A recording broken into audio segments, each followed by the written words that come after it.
Good morning students and friends. हम chapter 1 पढ़ रहे हैं जीएसटी में आईसीएआई के मॉड्यूल से सी एंटर का। इसमें हमने अब तक पेज नंबर 26 तक पढ़ लिया था फर्स्ट चैप्टर। अब हम नेक्स्ट पेज नंबर 27 पे आते हैं। 6 पॉइंट है बेनिफिट ऑफ जीएसटी, कि जीएसटी आने से क्या क्या बेनिफिट्स हुए हैं, आपकी इकोनॉमी को क्या क्या फ़ायदा हुआ है। देखें, GST is introduced with a vision to bring benefit to all the stakeholder of the industry। GST को लाया इसलिए गया था कि वो सारे स्टेक होल्डर, आप कई बार पढ़ चुके हैं स्टेक होल्डर और शेयर होल्डर में फ़र्क। स्टेक होल्डर मतलब ऐसा कोई भी पर्सन जिसका आपकी कंपनी में, आपके ऑर्गेनाइजेशन में इंटरेस्ट होता है, वो स्टेक होल्डर होता है। और शेयर होल्डर वो होता है जिसके पास शेयर्स होते हैं।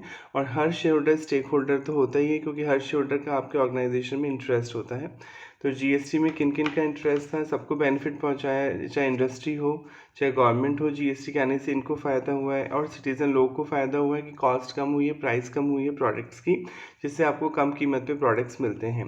GST is a win win situation, एक तरह से बहुत अच्छी सिचुएशन है, आप हमेशा जीते हैं इसमें फॉर द एंटायर कंट्री के लिए। इट इज़ इन्विसेज, ये बताती है that GST will accrue following significant benefit to the stake holder, कि लोगों को, इंडस्ट्रीज़ को, गवर्नमेंट को, पीपल, लोगों को ये फ़ायदे हुए हैं। Benefits to economy, important topic है, इस पे क्वेश्चन आ सकता है आपके एग्जाम में। बेनिफिट्स टू इकोनॉमी क्या क्या जीएसटी के आने से फ़ायदे हुए। Creation of unified national market, obviously national market हो गया। पहले क्या था, जीएसटी के आने से पहले वैट लगता था, वैल्यू एडेड टैक्स। ये तो आप कई बार पढ़ चुके हैं, वैल्यू एडेड टैक्स बोल लें या सेल्स टैक्स बोल लें। तो ये हर स्टेट लगाता था। तो हो सकता है कि कुछ स्टेट में कोई चीज़ महंगी हो, कुछ स्टेट में कोई चीज़ सस्ती हो, ऐसा होता था।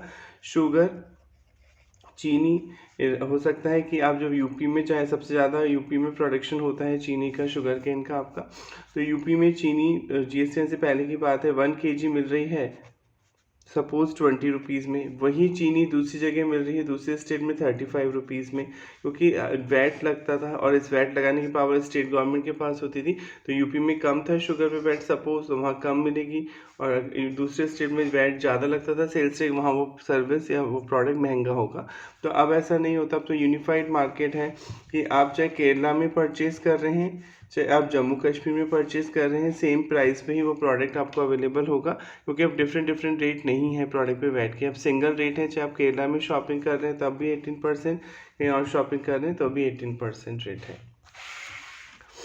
तो जीएसटी का जो मोटिव था, to make India a common market, एक कॉमन मार्केट बनाना विद कॉमन टैक्स रेट, की कॉमन टैक्स रेट हो, स्टेट वाइज रेट अलग अलग नहीं हो कि यूपी गवर्नमेंट कुछ और ले रही है, राजस्थान गवर्नमेंट कुछ और ले रही है। एंड प्रोसीजर अपनाना, प्रक्रिया, and remove the economic barrier, economic barrier जो है अलग अलग जो रुकावटें हैं प्रोडक्ट्स में उन्हें हटाना।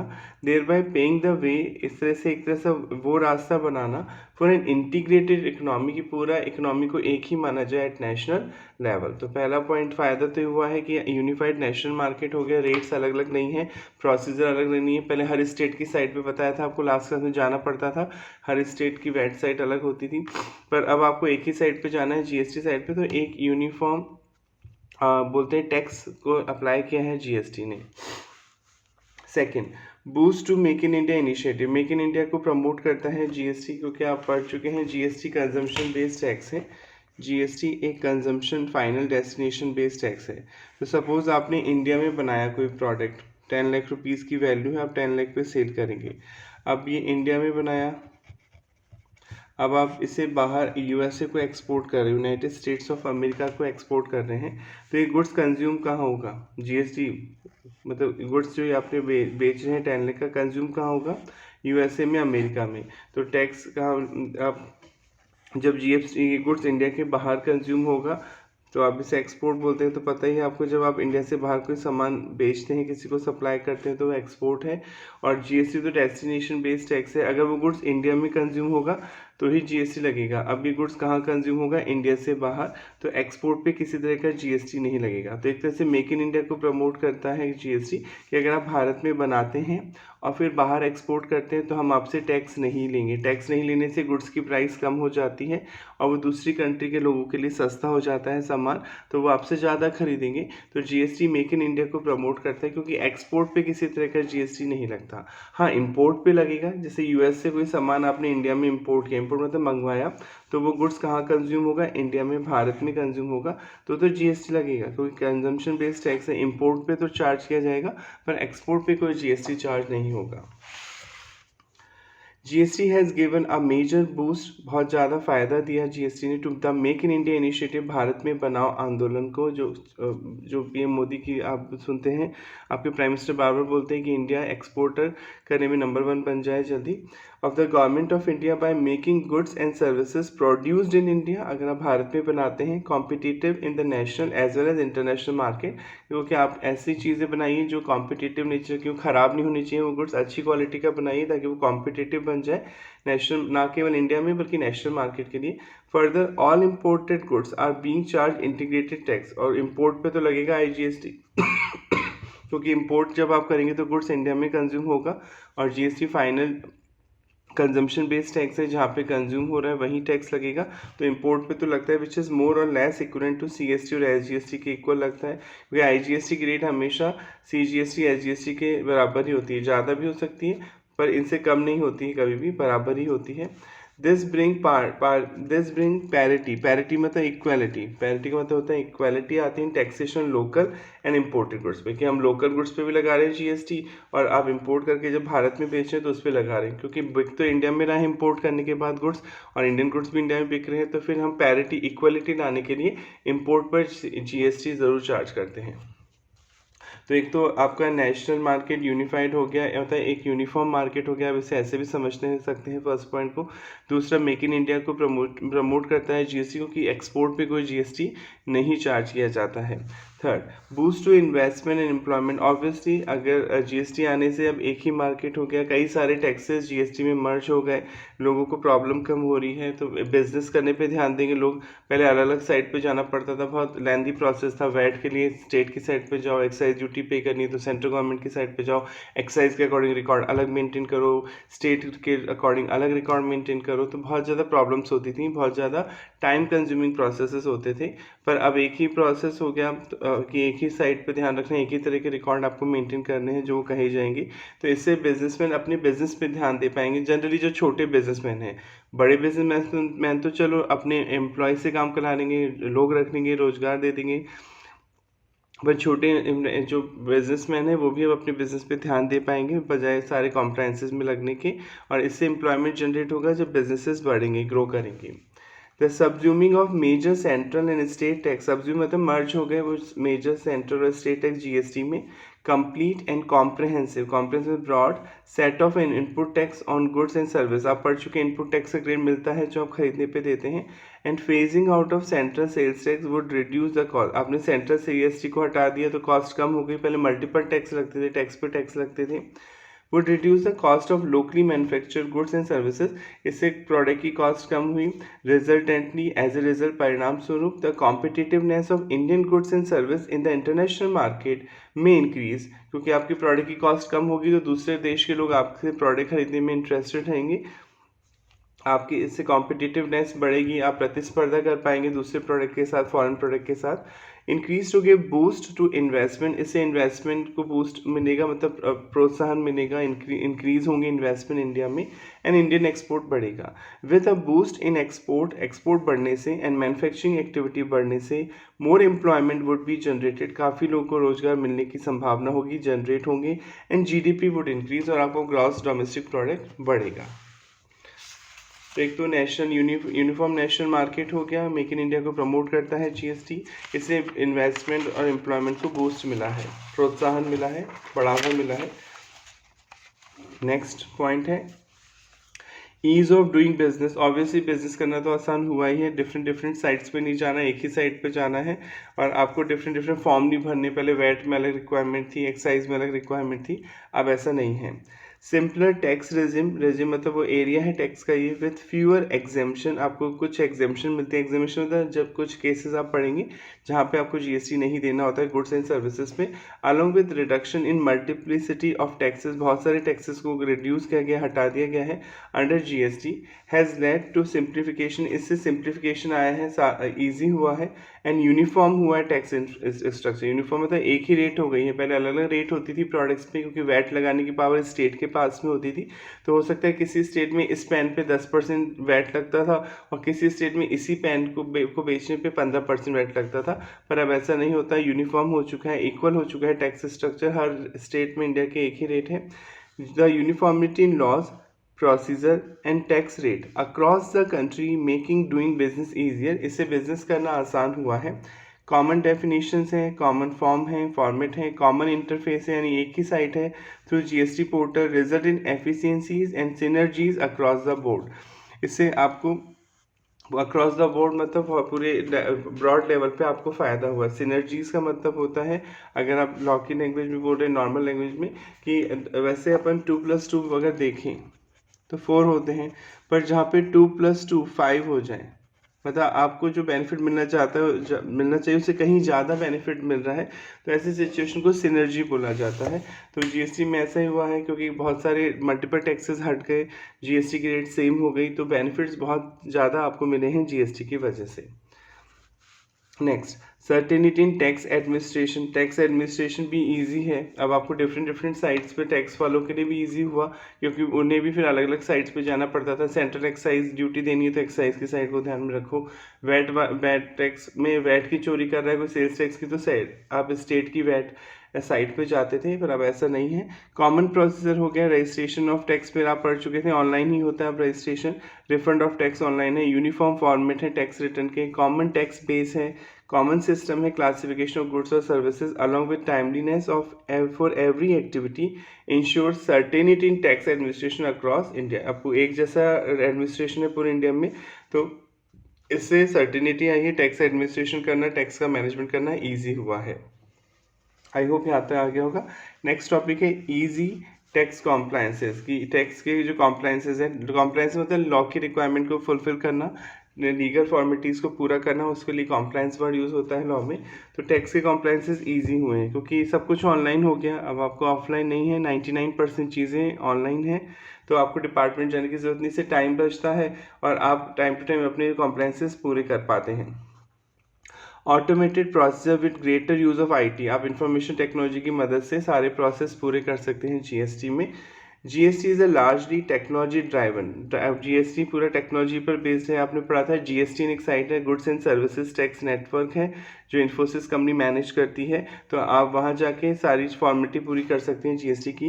द इंटरफेस होता है, आप यूज़ कर सकते हैं, सामना कर सकते हो साइट को लेके, of tax payer with the tax authority, क्योंकि वो साइट आप भी यूज़ कर सकते हैं, टैक्स अथॉरिटी भी यूज़ कर सकती हैं। इस थ्रू द कॉमन पोर्टल बनाया गया है जीएसटीएन। आपने पढ़ लिया था जीएसटीएन एक सेक्शन 8 की कंपनी है जिसका मोटिव प्रॉफिट कमाना नहीं है, इसका मोटिव केवल जीएसटी इंफ्रास्ट्रक्चर को डेवलप करने के लिए आईटी बैकबोन प्रोवाइड करना है। रीढ़ की हड्डी मतलब जीएसटी की सबसे रीढ़ की हड्डी जीएसटी नेटवर्क की है, वो सब कुछ ऑनलाइन है। और ये पहले प्राइवेट कंपनी थी, मतलब इसके 51% शेयर प्राइवेट के लोग के हाथ में थे और 49% गवर्नमेंट, पर अभी होली ऑन गवर्नमेंट कंपनी है, सारे जो शेयर हैं वो गवर्नमेंट ने एक्वायर कर लिए हैं और इन्फोसिस कंपनी इस साइट को मैनेज करती है। There are simplified and automated procedure for various process, इसमें बहुत सारे प्रोसेस के लिए ईजी तरीके हैं। रजिस्ट्रेशन कराना है तो ऑनलाइन होगा, रिटर्न फाइल करनी है, रिफंड लेना है, टैक्स पेमेंट करना है, और processes like applying for registration, filing of return तो आप कई बार समझते हैं, अभी आप पढ़ेंगे डिटेल में, आप अपनी डिटेल देते हैं टैक्स वालों को रिटर्न में कि कितनी परचेज हुई, कितनी सेल हुई, कितना टैक्स बनता है etcetera. Payment of tax, filing of refund claim etcetera online है थ्रू जीएसटीएन। आप GST goods and services tax network के थ्रू ऑनलाइन कर सकते हैं ये सारा काम। The human interface between the tax payer and tax admission has greatly reduce. अब ह्यूमन इंटरफेस की जरूरत नहीं है, आपको बार बार डिपार्टमेंट विजिट नहीं करना, आप सीधे ऑनलाइन काम कर सकते हैं। Between tax payer and tax admission greatly reduce, thereby leading to speedy decision, इससे जल्दी डिसीजन होगी। क्योंकि पहले क्या होता था, ऑफलाइन होता था, आपको कई बार जाना पड़ता था डिपार्टमेंट कुछ चीज़ों के लिए, तो आपका टाइम वेस्ट होता था कि आप आज बिजी हैं तो कल जाएंगे, कल भी बिजी हैं तो परसों जाएंगे, तो इस तरह से आपका वो डिसीजन टाइम पे नहीं हो पाते थे। पर अब सब कुछ ऑनलाइन है, आप अपने बिजनेस पे फोकस कर पाते हैं। और जीएसटी वाले भी, आपके जो टैक्स अथॉरिटी भी हैं, जब आप फॉर्मेलिटी पूरी कर देते हो, चेक कर लेते हैं ऑनलाइन जाके कि आपने टैक्स टाइम पर दिया नहीं दिया, आपने रिटर्न फाइल की या नहीं की, तो स्पीडी डिसीजन हो जाते हैं, डिसीजन जल्दी लिए जा सकते हैं। The major like e invoice देना होता है, इनवॉइस जनरेट हो सकता है। Auto populated return has ease the compliance, इससे कॉम्प्लाइंस ईजी हुए फॉर रजिस्टर्ड पर्सन के लिए। Next, easier tax compliance. Obviously tax compliance easy होगा जब आप ईजी बनाएंगे प्रोसेस को, तो टैक्स की फॉर्मेलिटीज पूरी करना ईजी हो जाएगा। Harmonisation of law. हार्मोनाइज में होता है किसी चीज़ को आसान करना, ईजी बनाना। आपने लॉ को ईजी बनाया है, प्रोसीजर्स को ईजी बनाया है। Rate of tax has made compliance easier and simpler हो गए हैं। देयर आर कॉमन डेफिनेशंस हैं, कॉमन फॉर्म है, कॉमन फॉर्मेट है, कॉमन इंटरफेस है, एक ही साइट है through common portal GSTN, resulting in efficiencies and synergies across the board. पूरे इंडिया में इसका फ़ायदा मिला है। All this has also help in reduction in compliance cost. इससे कॉस्ट भी कम हुई है, क्योंकि पहले एक्साइज के रिकॉर्ड अदर मेंटेन कर लो तो अलग फीस चार्ज करते थे प्रोफेशनल पर्सन, फिर वैट के रिकॉर्ड अलग मेंटेन करो सेल्स टैक्स के लिए, तो फिर उसके लिए अलग फीस चार्ज करते थे अकाउंटेंट और प्रोफेशनल पर्सन। तो कॉम्प्लायंस कॉस्ट कम हो गई है। अब तो एक ही साइट के ध्यान रखना है और एक ही साइट को मैनेज करना है, उसके लिए फीस देनी है आपको किसी प्रोफेशनल पर्सन को। अगर आप खुद अकाउंटेंट नहीं रखे, किसी प्रोफेशनल पर्सन से काम कराते हैं, कोई एडवाइस देते हैं, तो फिर अब एक ही एडवाइस देनी है ना GST की। पहले तो आपको एक्साइज के लिए अलग एडवाइस लो, सर्विस टैक्स के लिए अलग एडवाइस लो, वैट के लिए अलग एडवाइस लो, तो कॉस्ट कम हुई है। Elevate the need for multiple record keeping. आपको बहुत सारे रिकॉर्ड नहीं रखने हैं अब, फॉर वैरायटी ऑफ टैक्सेस, को पहले बहुत सारे टैक्स लगते थे, leading to lesser investment of resources. अब आपको कम इन्वेस्टमेंट करना है, एक ही अकाउंट पे फोकस करना है, GST के रिकॉर्ड मेंटेन करने प्रॉपर तरीके से। एंड मैन पावर भी अब ज़्यादा नहीं चाहिए आपको, लोग भी कम चाहिए in maintaining record to the registered person. तो टैक्स कॉम्प्लायंस ईजी हो गए हैं GST के आने से। 29 पेज पे नेक्स्ट टॉपिक है एडवांटेज वो ट्रेड इंडस्ट्रीज को, लोगों को, मतलब जो बिजनेसमैन है उन्हें क्या फ़ायदा हुआ। Benefit of to industry. Obviously benefit क्या हुआ, पहले टैक्स पर टैक्स लगता था जिससे प्रोडक्ट महंगा हो जाता था। पहले एक्साइज ड्यूटी देते थे हम मैन्युफैक्चर करने पर, फिर जब आप मार्केट में उस प्रोडक्ट को बेचते थे तो वैट और सेल्स टैक्स लगता था, तो दो टैक्स लगते थे एक प्रोडक्ट पे, तो कॉस्ट बढ़ जाती थी। तो और कर कुछ तो फिर कॉस्ट बढ़ेगी तो कंज्यूमर कम खरीदेगा आपका प्रोडक्ट, तो इससे आपको आपकी सेल कम होगी। पर अब कॉस्ट कम हुई है प्राइसेस की, तो इससे आपको आपकी सेल बढ़ेगी, आपकी इंडस्ट्रीज को फ़ायदा होगा। Average tax burden on trade industry has come down. On an average आपका टैक्स का बर्डन कम हुआ है, क्योंकि अब डबल टैक्सेशन नहीं है। Which has resulted in reduction in prices. इससे प्राइसेस में कमी आई है गुड्स के एंड सर्विसेज के।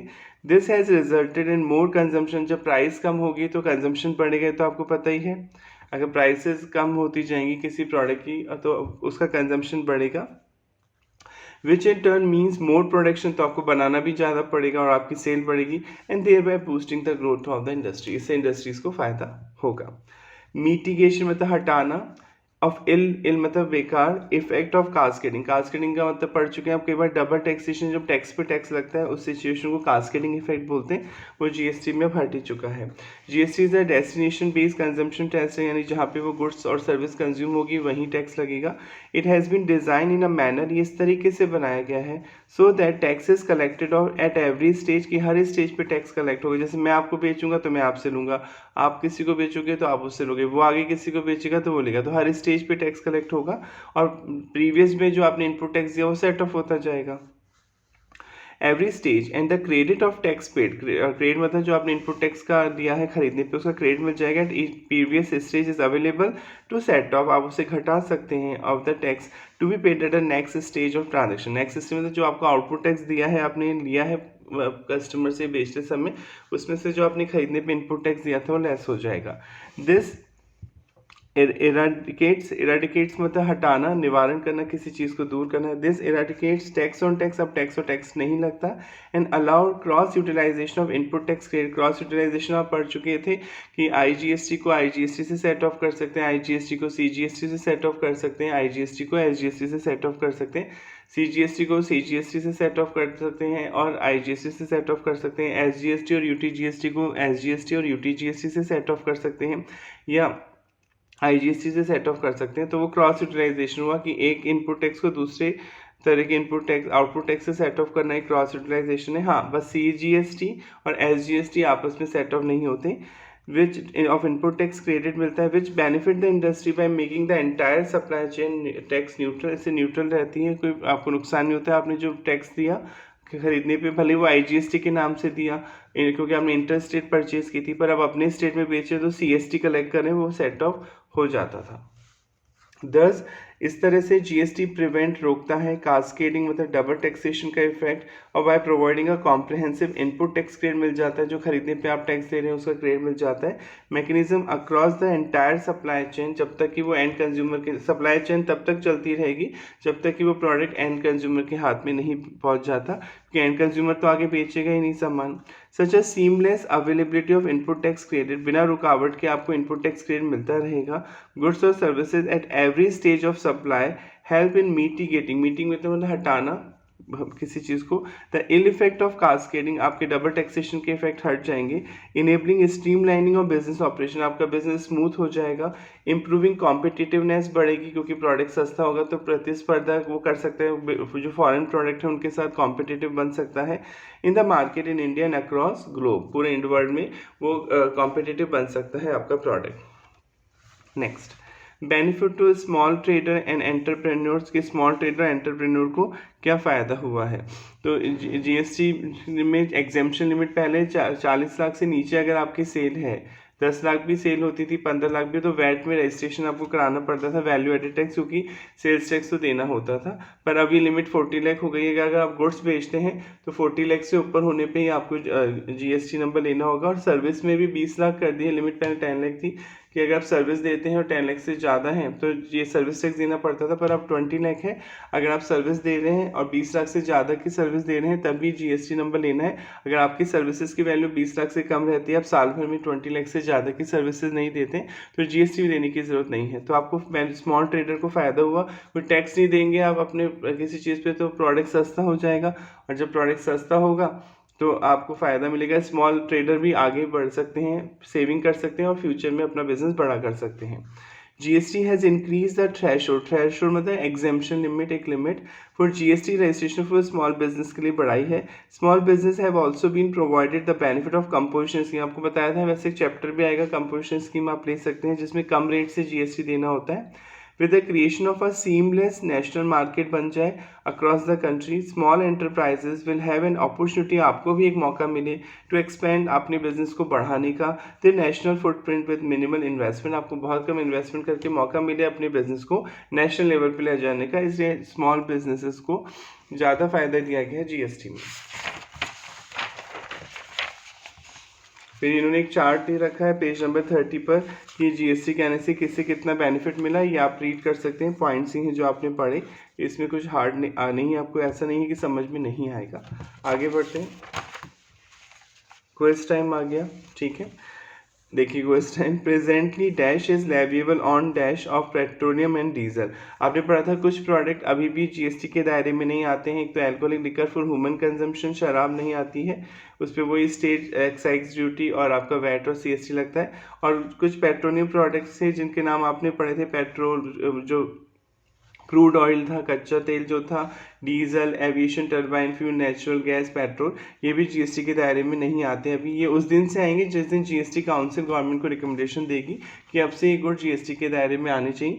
तभी आप देखते हैं कुछ स्टेट में पेट्रोल की रेट अलग है और कुछ स्टेट में अलग है, वैट अलग अलग लगाता है हर स्टेट, तो किसी स्टेट में हो सकता है पेट्रोल सस्ता हो और किसी स्टेट में इंडिया में पेट्रोल महंगा हो सकता है।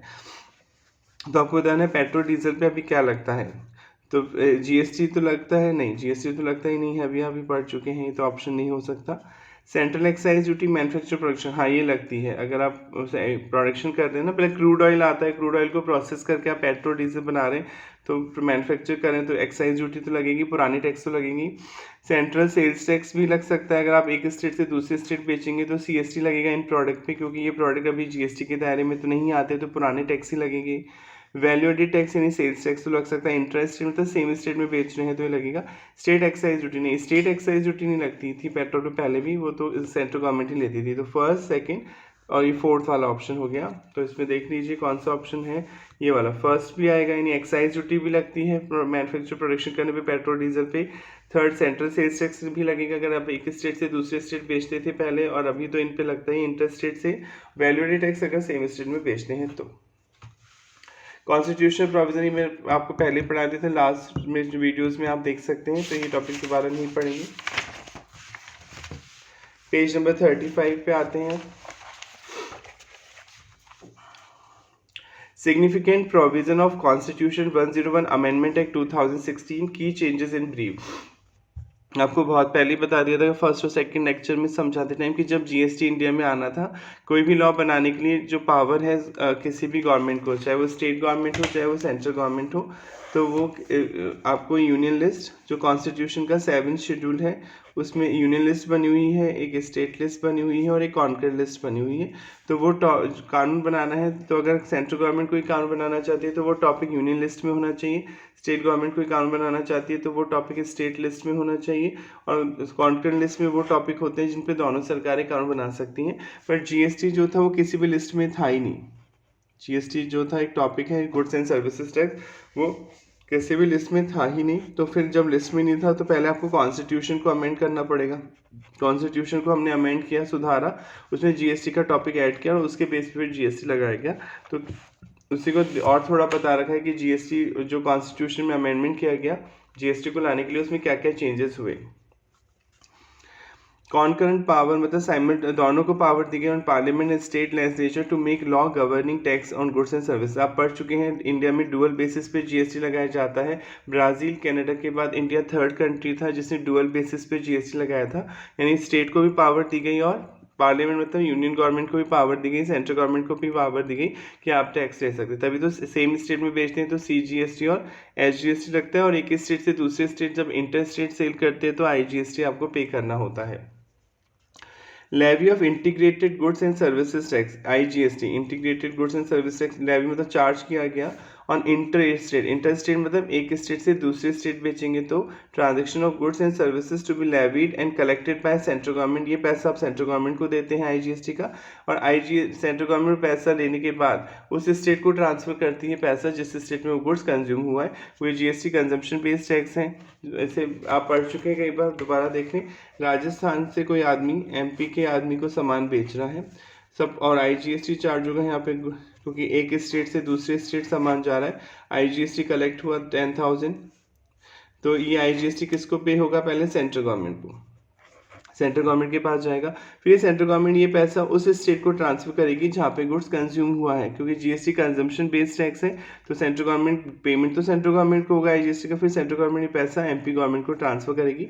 कितना ट्रांसफर करेगी जीएसटी काउंसिल बताएगी, आप आगे पढ़ेंगे आगे के लेवल में चैप्टर्स में किस तरह ये बांटा जाएगा पैसा।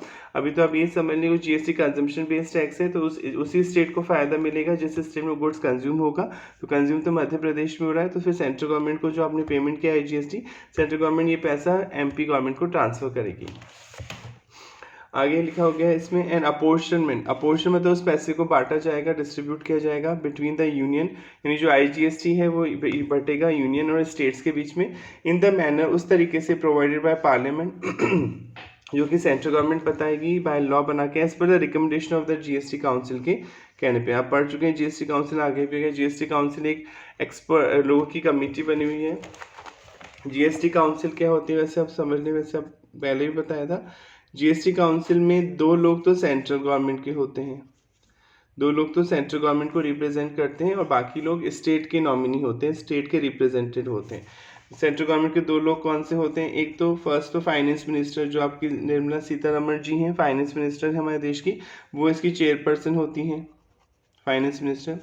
और एक सेंट्रल गवर्नमेंट का स्टेट रेवेन्यू ऑफिसर होता है, जो स्टेट का रेवेन्यू ऑफिसर है सेंट्रल गवर्नमेंट द्वारा अपॉइंटेड, वो होता है। तो ये 2 लोग तो सेंट्रल गवर्नमेंट के नॉमिनी होते हैं, बाकी जो स्टेट्स बच गए, जितने भी स्टेट बच गए उनके नॉमिनी होते हैं इसमें, राइट। 28 स्टेट है तो 28 स्टेट्स के नॉमिनी होंगे। जनरली हर स्टेट का फाइनेंस मिनिस्टर ही इसका नॉमिनी, इसका मेंबर होता है, और फाइनेंस मिनिस्टर नहीं है तो स्टेट किसी और को भी अपॉइंट कर सकता है, किसी मिनिस्टर को अपने बिहाफ पे अपॉइंट कर सकता है। तो ये लोग होते हैं, ये लोग मिलके डिसाइड करते हैं, कमेटी बनी हुई है, ये लोग मिलके डिसाइड कर सकते हैं कि जीएसटी की रेट किस प्रोडक्ट पे कितनी होनी चाहिए, किस पे एग्जेम्प्ट होना चाहिए जीएसटी में रजिस्ट्रेशन की लिमिट क्या होनी चाहिए, 40 लाख होनी चाहिए, 20 लाख होनी चाहिए एक्सेट्रा। तो ये जो कमेटी है, काउंसिल है, ये सुझाव देती है, रिकमेंडेशन मतलब ऑर्डर नहीं दे सकती ये कमेटी, सुझाव देती है केंद्र सरकार को, यूनियन गवर्नमेंट को कि जीएसटी में अब ये चेंजेस होने चाहिए, और इनके सुझावों को मानते हुए सेंट्रल गवर्नमेंट चेंज करती है। ये मैं बार बार बोल रहा हूँ, ये रिकमेंडेशन देती है। रिकमेंडेशन का मतलब तो समझते हैं सुझाव, ऑर्डर नहीं दे सकती काउंसिल मोदी गवर्नमेंट को कि भाई ऐसे करो, ये सजेशन देती है अपने कि ऐसा होना चाहिए। सब लोग मिलकर डिसाइड करते हैं, मेजोरिटी सिटीजन डिसाइड किए जाते हैं इस काउंसिल में, और ये फिर सेंट्रल गवर्नमेंट को सुझाव देती है कि ये चीज़ें होनी चाहिए जीएसटी में। Next point principle. हाँ, अब ये भी समझने, इसको पॉइंट को पढ़ने से पहले वैसे एक चैप्टर ही आएगा आगे, वैसे समझ लें। जैसे मिस्टर ए, ध्यान से देखना बहुत इंपॉर्टेंट है। मिस्टर ए राजस्थान में रहते हैं, मिस्टर बी ये भी राजस्थान में ही रहते हैं, दोनों राजस्थान में रहते हैं, ये बिजनेस करते हैं और ये भी बिजनेस करता है। और मिस्टर सी ये उत्तर प्रदेश यूपी में रहते हैं। 3 स्टेट हो गए यहाँ पर, ठीक है। अब मिस्टर सी ने मिस्टर ए को फ़ोन किया, मिस्टर सी ने ए को फ़ोन किया कि 10 लाख रुपीज़ का जो गुड्स है, 10 लाख रुपए का सामान तुम बी को सप्लाई कर देना, बी को बेच देना। मिस्टर सी ने फ़ोन किया मिस्टर ए को कि तुम 10 लाख की, ये दोनों फ्रेंड हैं आपस में, कुछ भी हमें उससे मतलब नहीं है। मिस्टर सी ने फ़ोन किया मिस्टर ए को कि 10 लाख रुपए की वैल्यू का सामान तुम बी को सप्लाई कर देना। ठीक है, सप्लाई कर देगा। दोनों राजस्थान में ही रहते हैं, ये तो ये सप्लाई कर देगा। ये मान लीजिए राजस्थान में एक जयपुर एक शहर है, कैपिटल है, ये भी जयपुर में रहता है और ये भी जयपुर में, या किसी और शहर में भी रह सकता है राजस्थान में, इसमें कोई प्रॉब्लम नहीं, सेम स्टेट में रहते हैं, बस हमें ये समझना है। तो जयपुर से सामान जयपुर में ही जा रहा है, ये हो रहा है ना, जयपुर में ही रहता है मिस्टर ए। ऑर्डर तो फ़ोन पे आ जाता है, मेल पे आ जाता है, आजकल व्हाट्सएप पे भी आ जाता है, इसमें कौन सी बड़ी बात है। तो फ़ोन कर दिया इसने, इसको बता दिया कि भैया ये सामान तुम इसको बेचना। तो ये जब बिल बनाएगा तो CGST SGST चार्ज होगा, क्योंकि सेम स्टेट में बिक रहा है, इंट्रा स्टेट है, INTRA इंट्रा, ये इंट्रा मतलब सेम स्टेट में सामान बिक रहा है। तो फिर सेम स्टेट में जब सामान बिकता है तो हम CGST और SGST चार्ज करते हैं, राइट। तो यहाँ पे CGST और SGST लगना चाहिए, पर GST वालों ने बोला कि नहीं ऐसा नहीं होगा, क्योंकि जो ये ऑर्डर आया है थर्ड पर्सन के कहने पे आया है। थर्ड पार्टी कौन सी है? सी, ये थर्ड पर्सन हो गया जिसने ऑर्डर दिया। तो किसी थर्ड पर्सन के कहने पर, ध्यान से सुनिए, किसी थर्ड पर्सन के कहने पर अगर आप कहीं पे गुड्स की डिलीवरी दे रहे हैं तो जहाँ डिलीवरी दे रहे हैं उसकी लोकेशन नहीं देखी जाएगी, वो थर्ड पर्सन कहाँ रहता है उसकी लोकेशन के अकॉर्डिंग आपको GST चार्ज करना है। तो ये थर्ड पर्सन कहाँ रहता है? उत्तर प्रदेश में। और ये बेचने वाला कहाँ रहता है? सप्लायर कहाँ रहता है? राजस्थान में। तो भले ही सेम शहर में डिलीवरी हो गई, भले ही बगल में डिलीवरी हो गई, अगले एक गली छोड़ के रहता है भी, इससे कोई मतलब नहीं है, पड़ोस में रहता है उससे भी कोई मतलब नहीं है।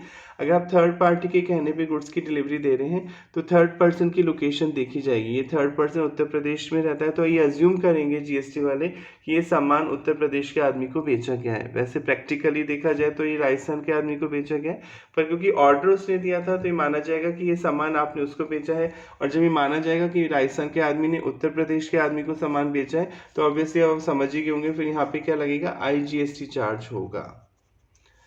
IGST को प्लेस ऑफ सप्लाई क्या मानी जाती है? उत्तर प्रदेश। अगर प्लेस ऑफ सप्लाई जहाँ पे आप सप्लाई कर रहे हैं, सामान बेच रहे हैं, राजस्थानी होती तब तो CGST SGST लगता, पर यहाँ पे प्लेस ऑफ सप्लाई मतलब जहाँ पे आपने माना जाएगा गुड्स की डिलीवरी दी वो उत्तर प्रदेश माना जा रहा है, तो यहाँ पे क्या चार्ज होगा? IGST चार्ज होगा। तो ये तो एक एग्जाम्पल था, ऐसी बहुत सी सिचुएशन आएंगी प्लेस ऑफ सप्लाई वाले चैप्टर में। प्लेस ऑफ सप्लाई क्यों देखा जाता है? क्योंकि प्लेस ऑफ सप्लाई इसलिए देखना पड़ता है कि इसके अकॉर्डिंग ही CGST SGST चार्ज होगा। अगर सप्लायर मतलब जो सेलर है जो सामान बेच रहा है, सप्लायर और जो प्लेस ऑफ सप्लाई है वो सेम स्टेट में है, तब तो CGST और SGST लगेगा। और सप्लायर और place of supply different state में है तो IGST चार्ज होगा। तो यहाँ पे माना जाता है, GST वाले मान रहे हैं कि प्लेस ऑफ सप्लाई यूपी है, क्योंकि ऑर्डर यूपी से आया है, भले डिलीवरी कहीं इससे मतलब नहीं है। प्लेस ऑफ सप्लाई वो अज्यूम करेंगे कि यूपी वाले आदमी को ही आपने सामान बेचा है, तो जब यूपी वाला आदमी है तो डिफरेंट स्टेट हो गया, तो क्या चार्ज होगा? IGST चार्ज होगा। तो अब मुझे सपना थोड़ी आ रहा है, मैं तो एक कॉमन मैन हूँ, मुझे तो ये लगेगा कि जयपुर में सेल कर रहा हूँ तो CGST SGST लगाऊंगा।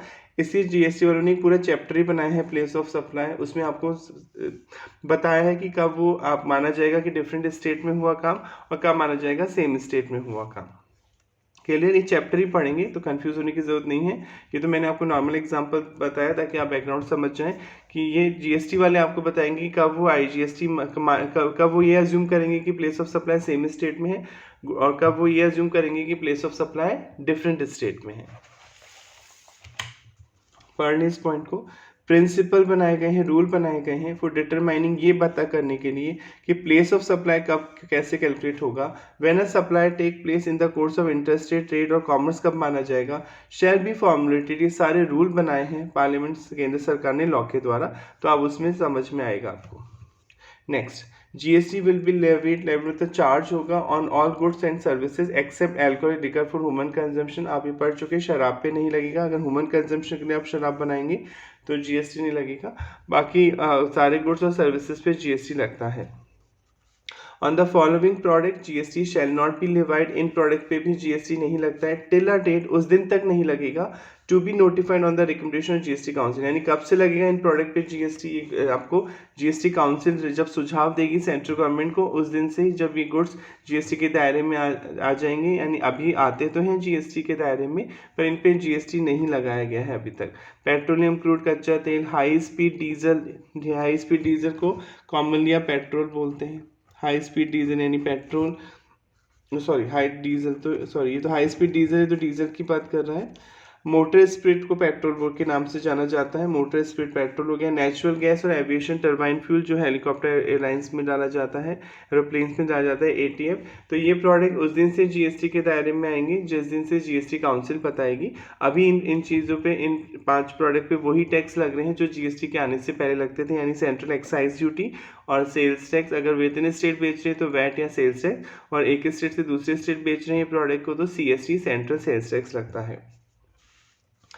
ये आपने पढ़ लिया था, तंबाकू पे जीएसटी भी लगता है और पुराने टैक्स भी लगते हैं, क्योंकि तंबाकू प्रोडक्ट को गवर्नमेंट महंगा करना चाहती है, तो इन पे तो डबल टैक्सेशन होता है। तो यूनियन गवर्नमेंट शेयर रिटेन मतलब अपने पास रोक के रखिए पावर, टू लेवी मतलब चार्ज करना, duty of excise on the aforesaid product beside tobacco and tobacco products पे मैन्युफैक्चर प्रोड्यूस इन इंडिया। यानी तंबाकू पे जीएसटी भी लगेगा और पुराने जो सेंट्रल एक्साइज और जो वैट लगते थे वो भी टैक्सेस पे लगेंगे। नहीं सॉरी, वैट नहीं, केवल सेंट्रल गवर्नमेंट ने पावर रिटेन की तो एक्साइज ड्यूटी भी लगेगी और आपके जीएसटी भी लगेगा। Article 279A of the constitution empower, अधिकार, एम्पावर मतलब किसी को अधिकार देना, राइट देना। प्रेसिडेंट को अधिकार दिया था to constitute a joint forum of central and state, कि एक ऐसी कमेटी बनाए, फोरम बनाए जहाँ पे स्टेट के नॉमिनी बंदे भी हों और केंद्र सरकार के बंदे भी हों। Goods and service tax council होते हैं, बताया था इसमें स्टेट के भी नॉमिनी होते हैं, स्टेट को रिप्रेजेंट करते हैं। स्टेट के जनरली फाइनेंस मिनिस्टर होते हैं, स्टेट में ही फाइनेंस मिनिस्टर होता है, वित्त मंत्री, और 2 लोग सेंट्रल गवर्नमेंट के होते हैं। जो आपके फाइनेंस मिनिस्टर हैं पूरे इंडिया के, अभी निर्मला सीतारमण जी हैं, वो इसकी चेयरपर्सन होती हैं। ये council time to time central government को सजेशन देती है कि क्या क्या चेंजेस होने चाहिए जीएसटी में। The provision relating to GST council came into force on 12 सितंबर 2016 को।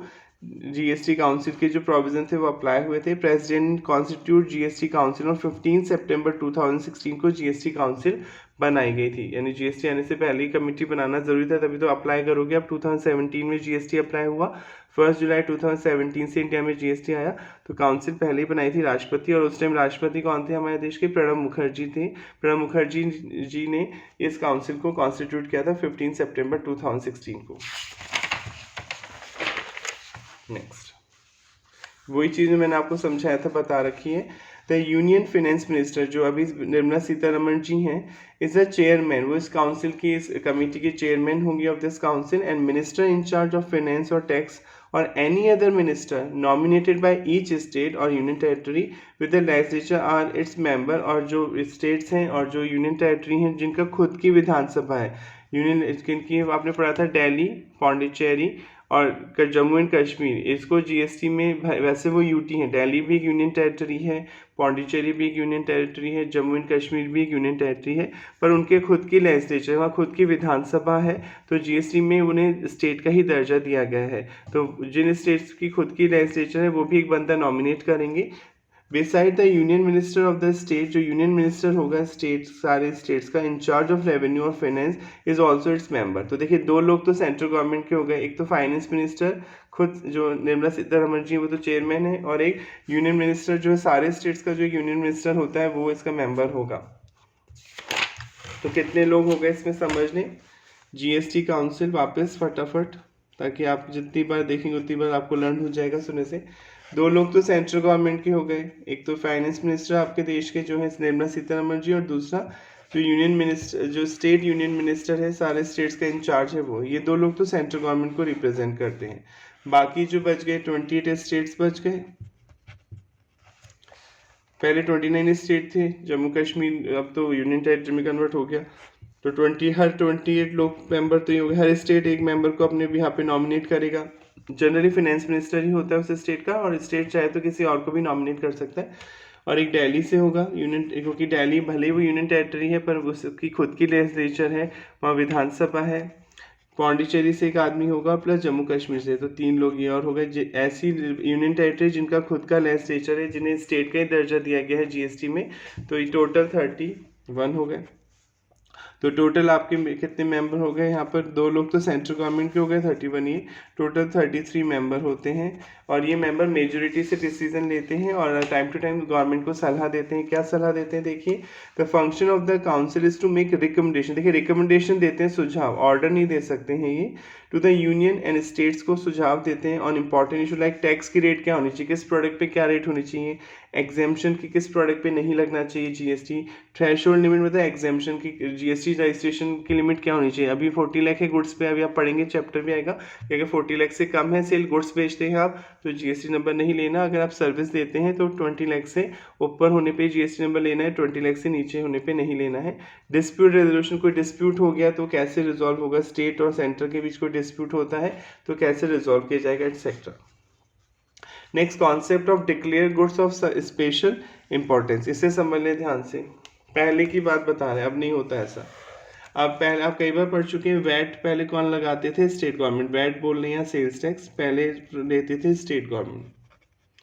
तो जब स्टेट गवर्नमेंट लगाएंगे टैक्स तो रेट अलग अलग होगी। गुजरात की रेट अलग हो सकती है, गुजरात गवर्नमेंट में कोई प्रोडक्ट अलग रेट से लगता था, ठीक है। इसी तरह यूपी में प्रोडक्ट पे टैक्स की रेट अलग है, केरला में अलग है, क्योंकि डिफरेंट डिफरेंट रेट्स होती थी ना पहले, क्योंकि स्टेट को पावर दे रखी थी आपने सेल्स टैक्स लगाने की। तो हो सकता है जैसे मान लीजिए शुगर है, हो सकता है उत्तर प्रदेश में इस पर 5% ही वैट लगता हो, केरला में शुगर पे 10% हो, गुजरात में शुगर पे 12% हो। पहले ऐसा होता था, अलग अलग रेट्स होती थी। तो फिर फिर प्रोडक्ट महंगा होगा, किसी स्टेट में महंगा मिलेगा, किसी स्टेट में सस्ता मिलेगा, क्योंकि टैक्स लगने से प्रोडक्ट महंगा भी हो सकता है और टैक्स कम लगाने से सस्ता होगा। तो ये तो आपको समझ में आ रहा होगा कि यूपी में सस्ता मिलती थी चीनी, केरला में, गुजरात में महंगी मिलती थी, क्योंकि रेट अलग अलग होती थी। तो पहले एक ऑप्शन में होता था सेंट्रल गवर्नमेंट के पास कि सेंट्रल गवर्नमेंट किसी गुड्स को डिक्लेयर गुड्स में डाल दे, declared goods of national importance, declared goods declare कर दे, तो उस प्रोडक्ट पे रेट की एक लिमिट लगा देती थी गवर्नमेंट कि भैया 7% से ज़्यादा कोई भी स्टेट इस पर नहीं लगाएगा ये वैट और सेल्स टैक्स। तो डिक्लेयर गुड्स उन्हें बोला जाता था, जिन पे सेंट्रल गवर्नमेंट एक लिमिट लगा देती थी कि भाई नेशनल इंपॉर्टेंस के गुड्स हैं, ये ज़्यादा इनको लोगों की ज़रूरत है, इसलिए इंपॉर्टेंस के इन पे आप ज़्यादा टैक्स नहीं लगा सकते। तो गवर्नमेंट एक लिमिट लगा देती थी कि इससे ज़्यादा सेल्स टैक्स आप नहीं ले पाएंगे। पर अब इससे पढ़ने से कोई अब कोई रेलेवेंट नहीं है पॉइंट, क्योंकि अब तो सारे गुड्स जीएसटी में आ गए, अब एक ही रेट हो गई है। The concept of declare goods of special importance under the constitution done away, अब वो हट चुका है, अभी टॉपिक हट चुका है, अब इसकी कोई जरूरत नहीं है। अर्लियर पहले ऐसा होता था कि सर्टेन रिस्ट्रिक्शन लगाई जाती थी, वह placed on the power of state, state की पावर को लिमिट किया जाता था in regard to tax on such goods, क्योंकि कुछ चीज़ें एक ही स्टेट में होती थी, दूसरे स्टेट में नहीं होती थी, तो स्टेट मनमानी ना कर पाए।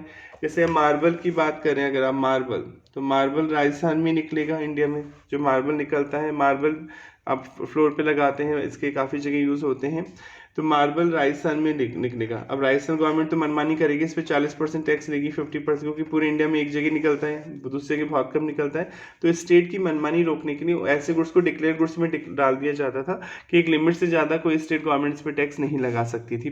पर अब ये टॉपिक हट चुका है, क्योंकि इसकी कोई ज़रूरत ही नहीं, अब तो एक ही रेट हो गई पूरे इंडिया में सारे प्रोडक्ट्स पे, तो कोई स्टेट मनमानी नहीं कर सकता। जीएसटी काउंसिल डिसीजन लेती है किस प्रोडक्ट पे कितनी रेट होनी चाहिए, और इसमें स्टेट के नॉमिनी भी होते हैं और सेंट्रल गवर्नमेंट के भी होते हैं, तो फिर अब ये टॉपिक हट चुका है। लास्ट टॉपिक पढ़ने से पहले एक और ये चीज़ समझ ली, ट्रांजिशनल प्रोविजंस ये क्या होते थे। देखिए जीएसटी आया 1 जुलाई 2017 से इंडिया में, राइट। 1 जुलाई 2017 जीएसटी एप्लीकेबल है, इसे अपॉइंटेड डेट भी बोलते हैं। अपॉइंटेड डेट मतलब जिस दिन से जीएसटी अप्लाई हुआ, अपॉइंटेड डेट 1 जुलाई 2017 है, जीएसटी इंडिया में आया। उससे पहले एक्साइज ड्यूटी लगती थी, मैन्युफैक्चर करते थे तो एक्साइज ड्यूटी लगती थी, ये सेंट्रल गवर्नमेंट लेती थी। सर्विस टैक्स भी सेंट्रल गवर्नमेंट लेती थी किसी सर्विस पे, और जो सेल्स टैक्स या वैट आप बोलते थे ये स्टेट गवर्नमेंट लेती थी। एक्साइज ड्यूटी और टैक्स जो देते थे आप पढ़ चुके थे, सैंडवेट भी बोलते थे, सेंट्रल वैल्यू एडेड टैक्स, इसे कॉमन नाम देते थे सेंट्रल वैल्यू एडेड टैक्स, और इसमें इनपुट टैक्स का क्रेडिट मिल जाता था। हाँ, वैट और एक्साइज और सर्विस टैक्स आपस में सेट ऑफ नहीं होते थे, यानी अपने खरीदने पर अगर एक्साइज ड्यूटी दी और बेचने पे सेल्स टैक्स देना है तो ये सेट ऑफ नहीं होगा, इनपुट टैक्स का क्रेडिट नहीं मिलेगा। पर हाँ, अगर आपने किसी को खरीदने पे एक्साइज ड्यूटी दी और खुद भी एक्साइज ड्यूटी दे रहे हैं बेचने पे, तो जी क्रेडिट मिल जाता था। जैसे आपने लेदर खरीदा, चमड़ा खरीद के आए आप किसी से, उसने आपसे 100 रुपये की एक्साइज ड्यूटी ली, फिर आपने उस चमड़े से शूज़ बनाया, शूज़ मैन्युफैक्चर हो गया, उसके बाद फैक्ट्री से निकाल रहे तो आपको खुद एक्साइज ड्यूटी देनी है 150 की सेंट्रल गवर्नमेंट को, क्योंकि आपने भी तो मैन्युफैक्चरिंग की है। तो आपने खरीदने पे दी थी 100 रुपये की एक्साइज ड्यूटी, इनपुट टैक्स पहले भी ऐसे ही होता था और जो है जीएसटी में होता है, और बेचने पे जो 150 रुपये का दिया ये आउटपुट टैक्स, ये सेट ऑफ हो जाएगी और गवर्नमेंट को 50 रुपीज़ की एक्साइज ड्यूटी देंगे। हाँ, अगर आपने खरीदने पे एक्साइज ड्यूटी दी और बेचने पे क्या देना है, सेल्स टैक्स, ये नहीं होते थे सेट ऑफ, पर एक्साइज ड्यूटी से सेट ऑफ हो जाती थी और सर्विस टैक्स एक्साइज ड्यूटी से सेट ऑफ हो जाता था, क्योंकि ये दोनों टैक्स सेंट्रल गवर्नमेंट को ही देने होते थे, इसे सेंट्रल गवर्नमेंट क्रेडिट दे देती थी। अब मान लीजिए मैंने खरीदने पे एक्साइज ड्यूटी दी थी, 1 जुलाई 2017 से पहले की बात हो रही है, मैंने 2 लाख रुपए की एक्साइज ड्यूटी दी थी, ये मेरा इनपुट टैक्स है, और मैं जब बनाऊंगा तो उस पर जब एक्साइज ड्यूटी कलेक्ट करूंगा तो फिर क्रेडिट लूंगा। जैसे ये तो मैंने जून में सामान खरीदा है कोई, सपोज जून 2017 में। अब ऐसे इसका टॉपिक जो पढ़े इसकी भी रेलेवेंसी खत्म हो चुकी है, पर आपके दे रखा है समझ लें। तो ये इनपुट टैक्स क्रेडिट था। अब आपने अचानक 2017 में जुलाई में मैं सामान बना के निकालने वाला था, मेरी प्लानिंग थी कि जुलाई में मैं सामान बनाऊंगा, मैन्युफैक्चर करूंगा, जब मैन्युफैक्चर करूंगा तो मुझे एक्साइज ड्यूटी देनी होगी, सपोज 3 लाख की, उसमें से मैं 2 लाख रुपए लेस करवा लूंगा, गवर्नमेंट को 1 लाख रुपए दूंगा। अचानक से आप कहते हैं कि 1 जुलाई से तो अब जीएसटी आ जाएगा, एक्साइज ड्यूटी बंद हो जाएगी। तो क्वेश्चन होता है, जो मेरे पास पहले का ही इनपुट टैक्स पड़ा हुआ है, जो मैंने खरीदने पे एक्साइज ड्यूटी दी थी, और आपने कहा था कि इनपुट टैक्स का क्रेडिट मिल जाता था, एक्साइज का एक्साइज से तो मिल ही जाता था, तो अब इसका क्या होगा।